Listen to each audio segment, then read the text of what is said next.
of prints in the office right now that we're about to broker for a couple of clients, but I thought it would be a good opportunity before we send them to auction to show you some of the differences in appearance that you can expect to see between modern and contemporary prints and old master prints. First, let's take a look at the 20th century print. This is by Bernard Buffet. It's a color lithograph.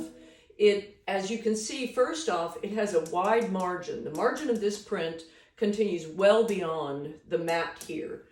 And it is signed and numbered underneath the image. Sometimes you'll find contemporary prints signed within the image, but most often they'll be signed and numbered underneath.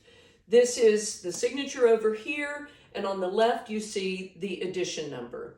The number on the left is the number within the edition, and the number on the right is the total of the edition. So this is 123 of 150.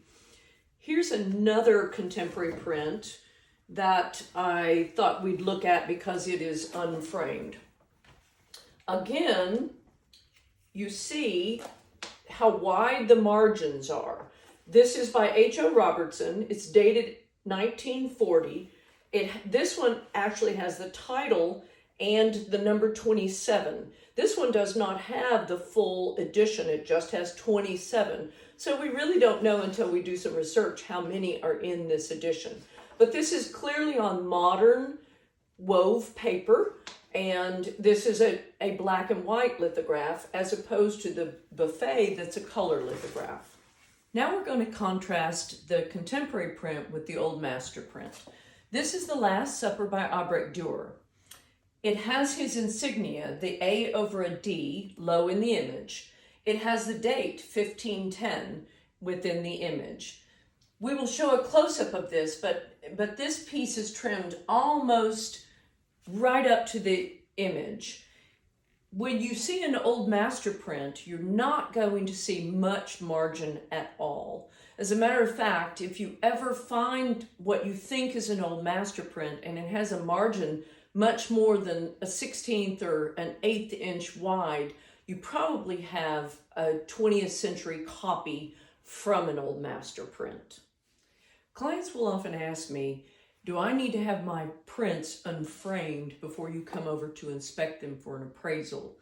The answer is mixed. If you have a modern or contemporary print, with my eyes in my loupe, I can see almost all that I need to see in order to appraise these within glazing. If you have an old master print, I'm probably going to need to see it unframed. I'm going to need to be looking at the type of paper that it's on, the age of the paper if I can ascertain that, any watermarks that are visible without framing, and sometimes collector marks are on the back of the paper. I don't do that sort of unmatting and unframing. I always advise my client to meet me at a good, reputable local frame shop who can do that part of it for us so that I can inspect the piece unmatted and unframed.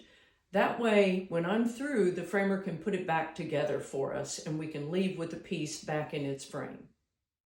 I thought we would take a look at the back of the old master print to see what can be seen when we're looking at the verso of a print. As you can see, this piece has light foxing overall. Those are those brown stain marks. It has a few ink stains. It has some old tape to it.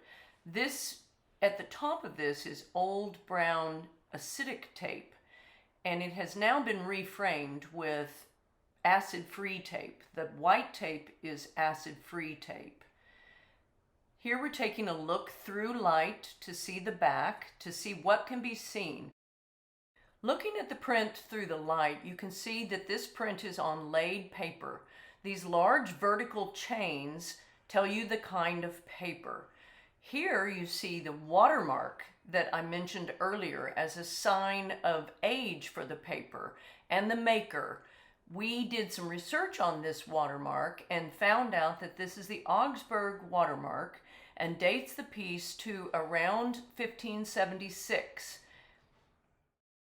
Thank you for joining us today, and I hope this short video has helped you appreciate some of the differences between contemporary prints and old master prints.